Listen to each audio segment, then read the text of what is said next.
Ao estudar genética, alguns termos aparecem com frequência e são extremamente importantes para a compreensão de alguns processos. Um desses termos é o gene. Então, gene é o fragmento de uma molécula de DNA responsável pelas características herdadas geneticamente. O genoma é o conjunto de todos os genes. O genotipo é o conjunto de informações contidas no genoma do indivíduo e são identificados por letras. Então, Azão, azão, Bzão, bzão, Bzinho, bzinho e assim sucessivamente. As letras maiúsculas determinam os alelos dominantes e as minúsculas determinam os alelos recessivos. Os alelos, eles surgem devido a pequenas alterações no locus de um gene. O locus, ele é o local específico no cromossomo onde estará o gene. Cada gene se forma por dois ou mais alelos, que se encontram nos cromossomos homólogos. Temos uma classificação para os alelos. É denominado homozigoto quando os alelos de um par são iguais. Então, por exemplo, azão, azão. E heterozigoto é quando os alelos serão diferentes, azão e azinho. O fenotipo é a expressão dos genes juntamente às modificações decorrentes de sua interação com o meio. Então, por exemplo, nós temos uma mulher de fototipo 2, que quando ela vai se expor ao sol, ela pode ficar com fototipo 3. Então, o fenotipo corresponde ao que a gente vê na pessoa. Os cromossomos homólogos são essencialmente similares em tamanhos e carregam a mesma genética. Antes de termos tudo confirmado na genética a respeito de cromossomos e como eles se comportam na meiose, em meados de 1800 surgiram dúvidas de como se transmitiam as características dos pais para os filhos. Então, quem descobriu que os genes estão nos cromossomos? Foi Walter Sutton e Theodore Bouvier. Bom, eles levaram os créditos por isso. O americano Sutton estudou cromossomos e a meiose em gafanhotos. O alemão Bouvier estudou a mesma coisa em ouriços do mar. Em 1902 a 1903, Sutton e Bouvier publicaram trabalhos independentes propondo o que agora chamamos de teoria cromossômica da herança. Essa teoria afirma que genes são encontrados em locais específicos nos cromossomos e que o comportamento dos cromossomos durante a meiose pode explicar a lei de Mendel. Então, quem seria esse Mendel? Gregory Mendel é considerado o pai da genética. Ele que fez as tais perguntas referente a como que as características eram passadas hereditariamente. Em 1843, Mendel começou a estudar a hereditariedade, mas seu trabalho foi ignorado na época e voltou a ser estudado por Sutton e Bouvier, mas tudo era controverso a princípio. A teoria cromossômica foi confirmada por Thomas Morgan e seus estudantes. Vamos entender um pouquinho sobre a teoria. Os cromossomos, eles virão em pares homólogos em um organismo. Um membro do pai é herdado da mãe e o outro será herdado do pai. Teremos genotipos dominantes e recessivos. Os dominantes sempre representados por letras maiúsculas e os recessivos por letras minúsculas. Teremos também a lei da segregação, que é a maneira com que as características serão passadas aos descendentes. Durante a meiose, os cromossomos homólogos eles serão separados de forma que cada óvulo ou esperma receberão apenas um membro. Teremos também a lei da segregação independente, que são os genes variando independentemente, não influenciando na herança do outro. A genealogia é um registro que traça a linha de descendência de uma família. A ferramenta para o estudo é o heredograma, como essa imagem ao lado, que ilustra as relações de parentesco de uma família. Usa-se bastante em problemas de genética e na verificação das características herdadas. Vamos montar um heredograma. Imagine um homem de olhos azul. O genotipo dele chamaremos de Bzão. E uma mulher de olhos castanhos, representado pelo genotipo Bzinho.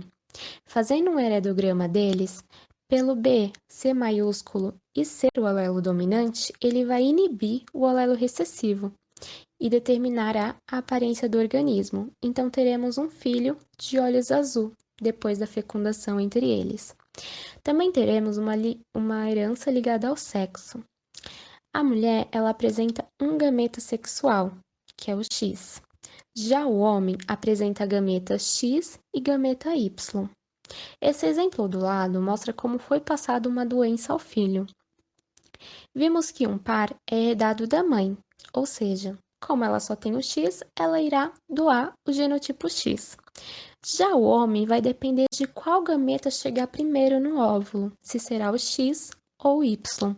Se for o X, teremos uma mulher, não portadora da doença.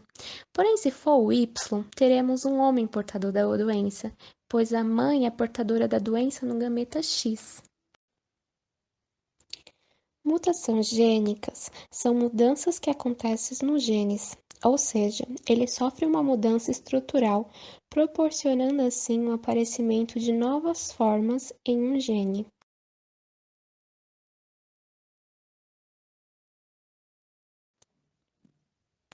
Das mutações gênicas podem sair anomalias genéticas, que são mudanças da sequência do DNA dos genomas nucleares ou mitocondriais, variando desde uma pequena mudança, como um único nucleotídeo, ou alterações que podem afetar milhões de pares e bases. As mutações gênicas são decorrentes de falhas no processo de replicação ou de reparo do DNA, causando difusões metabólicas ou alterações físicas no indivíduo. É uma condição causada pela deficiência na produção de melanina. Pessoas com esse problema apresentam ausência de pigmentação e, dependendo do grau, apresentam alterações até mesmo na cor dos olhos e do cabelo. As cores da pele e dos olhos do cabelo são determinadas pela quantidade de melanina produzida em nosso corpo. A melanina é um termo genérico usado para designar toda uma classe de compostos poliméricos que tem como principais funções garantir a pigmentação e a proteção da pele contra a radiação solar. O albinismo é causado por uma mutação genética. Diversos genes podem estar envolvidos nas causas das doenças, sendo que cada um desses fornece instruções específicas para a produção de várias proteínas envolvidas na produção da melanina.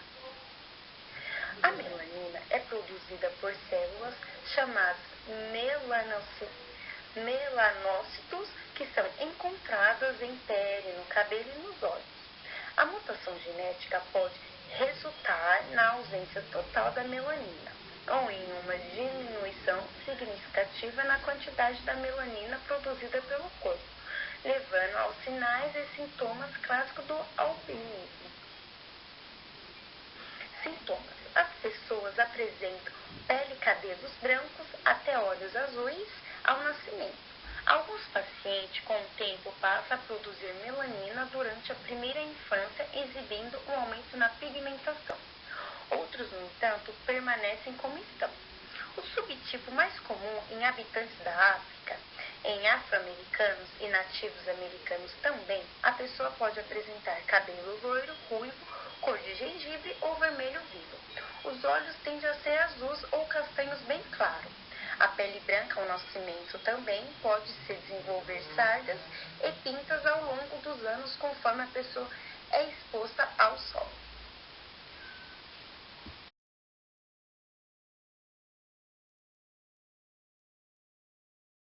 Anemia falciforme. No nosso corpo existem células que fazem o transporte do gás oxigênio e gás carbono do pulmão para os tecidos do corpo, que são chamados de hemácias ou glóbulos vermelhos. Quando se tem a doença, as hemácias perdem sua forma arredondada e elástica, obtendo um aspecto de foice. Quando vai ocorrer o transporte dos gases, pela hemácia ter uma malformação, que é a sua formação de foice, elas ficam presas nos vasos. Quando isso acontece, dá início da anemia falciforme. A anemia falciforme é causada por uma mutação genética responsável pela deformidade dos glóbulos vermelhos. Para ser portador da doença, é preciso que esse gene alterado seja transmitido através do pai e da mãe. Se for transmitido apenas por um pai, a criança vai nascer apenas com traços da anemia falciforme, e essa doença não se manifestará. Os sintomas Inclui dores nos ossos e articulações, icterícia, que é a aparência amarelada, ferida nas pernas, que demora a cicatrizar, e entre outros fatores. O diagnóstico pode ser feito através da eletroforese e através do teste do pezinho, que é chamado de teste de exame de falsificação. É uma doença onde é preciso acompanhamento médico por toda a vida, porque quando se contém a doença, ela vai acarretar cada vez mais sintomas graves, onde você pode ter que ficar internado algumas vezes quando ocorre uma crise da anemia. Fibrose cística é uma doença genética que se manifesta em ambos sexos. O gene defeituoso é transmitido pelo pai e pela mãe, embora nenhum dos dois tenha a doença manifestada, e é responsável pela alteração no transporte de íons através das células. A mutação é localizada no braço longo do cromossomo 7, denominado de CFTR, regulador da condutância transmembrana da fibrose cística, que é responsável pela produção de uma proteína também denominada de CFTR.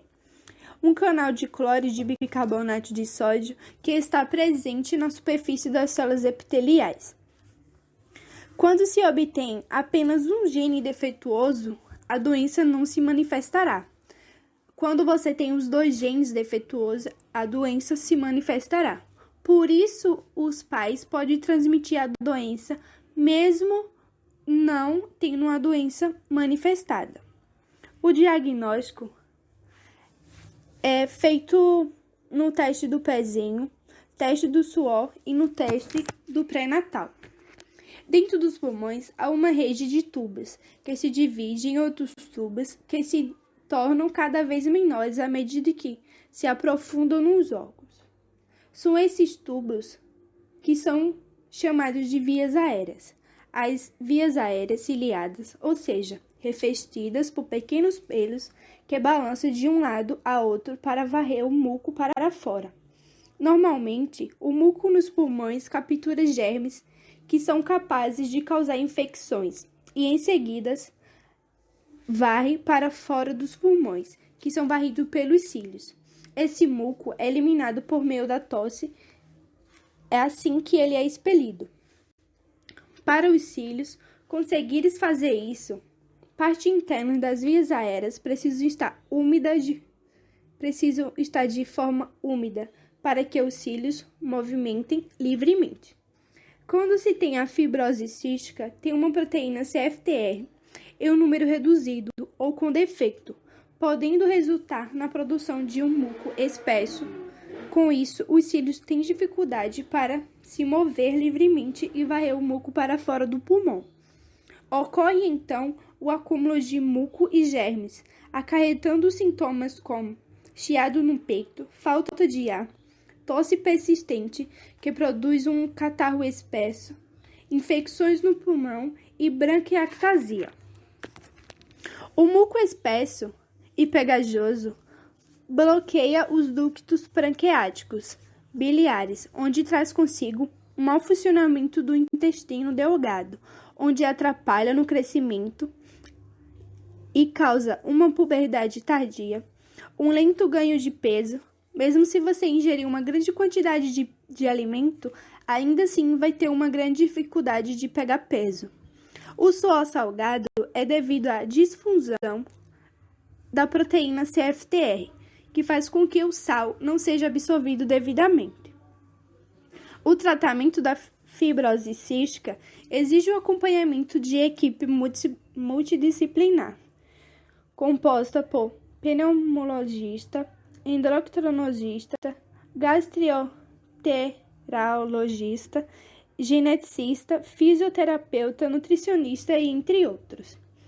Além da reidratação e a reposição do sódio, especialmente nos dias de calor, porque é quando você soa mais, e quando você tem a fibrose cística, seu suor vai sair salgado, então você está com uma grande perda de sódio. O tratamento da fibrose cística inclui a nutrição do paciente, por meio da dieta rica em calorias, sem restrição de gorduras, suplementação de enzimas pancreáticas para auxiliar a digestão, reposição de vitaminas lipossolúveis A, D, E e K.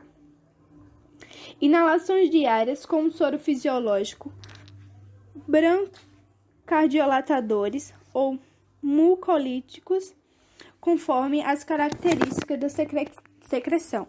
Fisioterapia respiratória para facilitar a higiene dos pulmões e evitar infecções, prescrições e também terá prescrições de antibiótico em casa ou no hospital. Vai ser devido à gravidade que está a fibrose cística.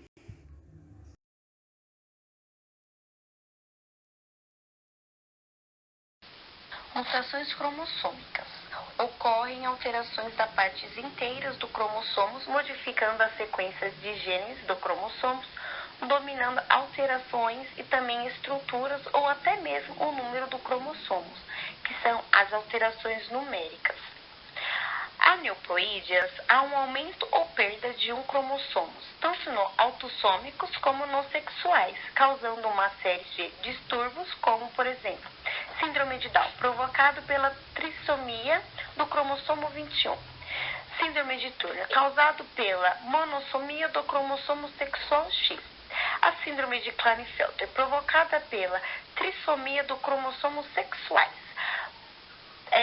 A síndrome de pauta, causada pela trissomia do 13. Aneuploídeas, quando todos os seres cromossomos são duplicados, podendo formar indivíduos triploides e tetraploides, dentre outros. Aneuploídeas é como um vegetal, como ocorre o trigo, que há variedades de ploides e tetraploides e hexaploides.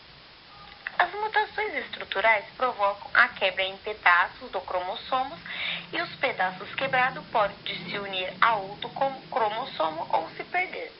Em geral, essas mutações causam câncer, infertilidade e doenças. As alterações estruturais podem ser causadas pela delação, duplicação e invasão, translocação, transposição e fusão das bases nitrogênias. Mutação cromossômica euploídeas é uma alteração genética de 1 a 700 bebês nascidos, que normalmente o ser humano ele nasce com 46 cromossomos e o portador do síndrome de Down ele nasce com 47 cromossomos. Eles são diagnosticados durante a concepção e a multiplicação nas primeiras células do embrião. E pode ser tanto pela parte da mãe quanto pela parte do pai.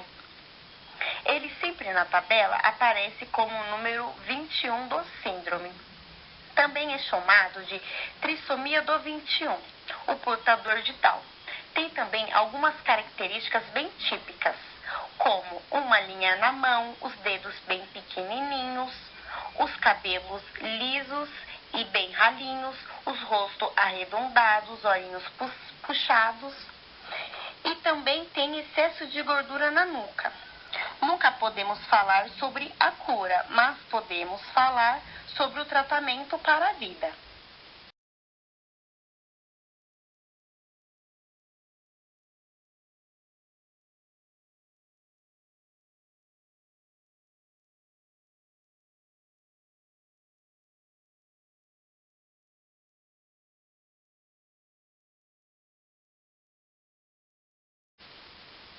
A síndrome de Edwards, também conhecida como trissomia 18, é causada por uma trissomia, que é uma cópia extra de algum cromossomo.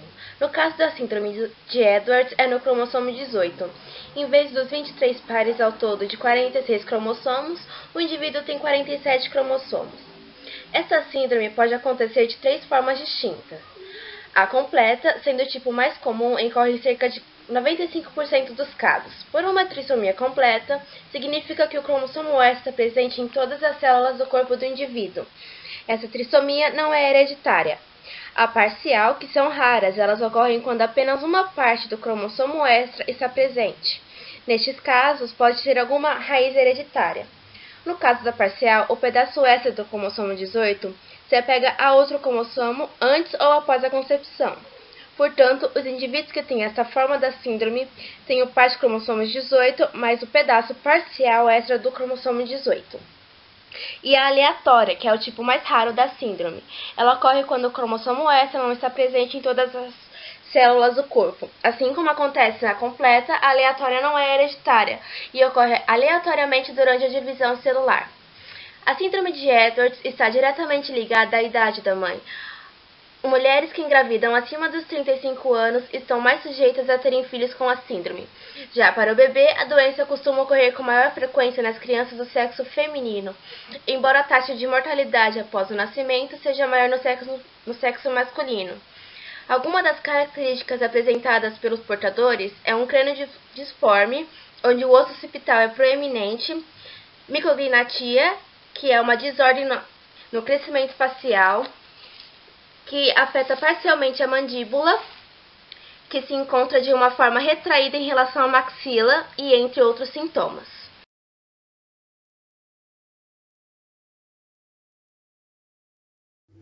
Descrita primeiramente por Carlos Patal, no ano de 1960, ele observou os casos de malformação múltiplas em neonato, que apresentavam trixonomia do cromossomo 13, ou seja, a criança possui 3 cromossomos no cromossomo 13, onde ele possui 47 cromossomos.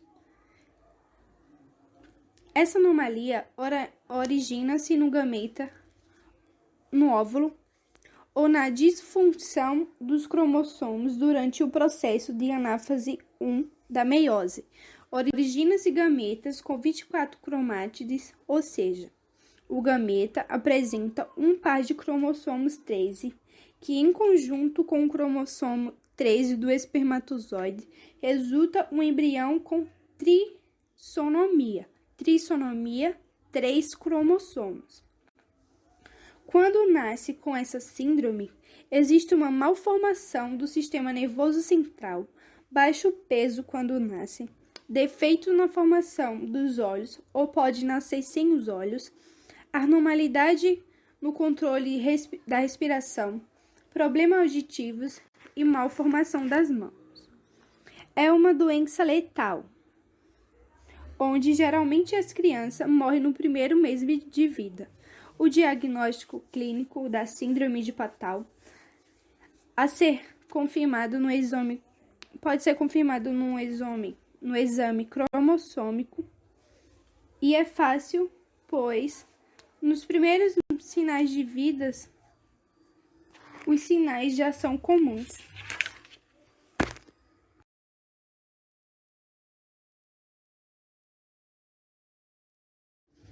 Síndrome de Turner. Ela foi descrita pela primeira vez em 1938 por Henrique Turner.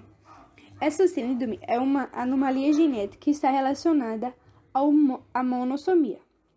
Isso significa que ela é o resultado de uma variação no número de cromossomos contendo apenas um cromossomo sexual X. Ou seja, no último par do cromossomo sexual X, ela vai ficar faltando um cromossomo. Por isso que é chamada de monossomia, porque ela está faltando um cromossomo. Apenas 1% sobrevive. E tem uma estatística de 1 para cada 8.000 nascimentos. Então, não é sempre que os bebês nascem com a síndrome de Turner. Através do pré-natal, já é possível detectar se a criança nascerá com a síndrome. É muito comum que os bebês nasçam com as mãos e pés inchados. A síndrome de Turner ocorre em mulheres que têm um cromossomo sexual a menos. Ela tem como característica a baixa estatura, tórax largos, mamilos separados, metacarpo curto, manchas marrons, muitas dobras na pele, constrição da aorta, pouco desenvolvimento dos seios, deformidade nos cotovelos, ovários subdesenvolvidos e sem menstruação, palato bucal alto e estreito e pálpebras caídas. Alguns cuidados seriam os estrogênios, as suprarrenais. Quando se inicia a puberdade, as injeções de hormônios que são benéficas para alguns indivíduos. Ou seja, quando se inicia a fase da puberdade, os médicos vão começar a dar hormônios para que você desempenhe algumas coisas no corpo,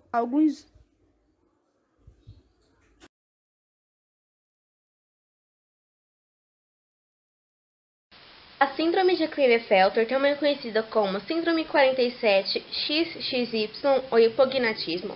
A síndrome ocorre somente nos indivíduos do sexo masculino. É resultado de uma falha genética aleatória que ocorre nos cromossomos sexuais, fazendo com que haja uma cópia do cromossomo extra X em cada uma das células. Essa síndrome não é hereditária, portanto a falha genética que leva à doença pode ocorrer durante a formação do óvulo, do esperma ou após a fecundação. Há uma ocorrência muito maior da doença quando a mãe engravida com uma idade mais avançada do que aquela recomendada. Os sinais e características da síndrome são bem distintos, como o aumento das mamas, músculos fracos e pênis pequeno, e na fase adulta os indivíduos têm uma estatura maior do que a média, infertilidade, diminuição dos pelos corporais, entre outras características.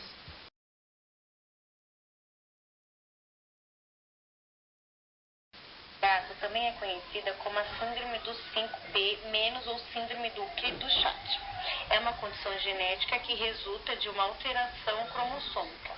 Os sinais e sintomas da síndrome são provavelmente relacionados à perda de múltiplos genes do braço curto do cromossomo 5, bem como o tamanho da delação. Eles trabalham para determinar como a perda de outros genes nessa região contribui para as demais características da síndrome. Os indivíduos são afetados também, têm formatos faciais periculares, incluindo olhos bem separados, orelhas baixas, mandíbulas pequenas e a face arredondada. Uma das características são o choro agudo, parecido com os sons produzidos por um gato, olhos inclinados para baixo, baixo peso ao nascer e desenvolvimento lento, orelhas baixas ou anormais, deficiências intelectuais, dedos da mão e pés parcialmente fundidos, uma única linha na palma da mão, marca na pele apenas em frente da orelha, desenvolvimento lento ou incompleto de habilidade A síndrome de Wolff-Rishorn é causada pela perda de um pedaço do material genético do cromossomo 4. Também é conhecida como 4p. 90% dos casos não é hereditária, geralmente ocorre no desenvolvimento do óvulo ou do espermatozoide ou no desenvolvimento embrionário. Os sinais característicos da síndrome é uma aparência facial distinta, onde o nariz é mais achatado, testa alta, afastamento dos olhos e das órbitas oculares. Em alguns casos, há a ocorrência de uma fenda labial, também conhecida como fenda palatina, e a microcefalia está presente em 90% dos casos.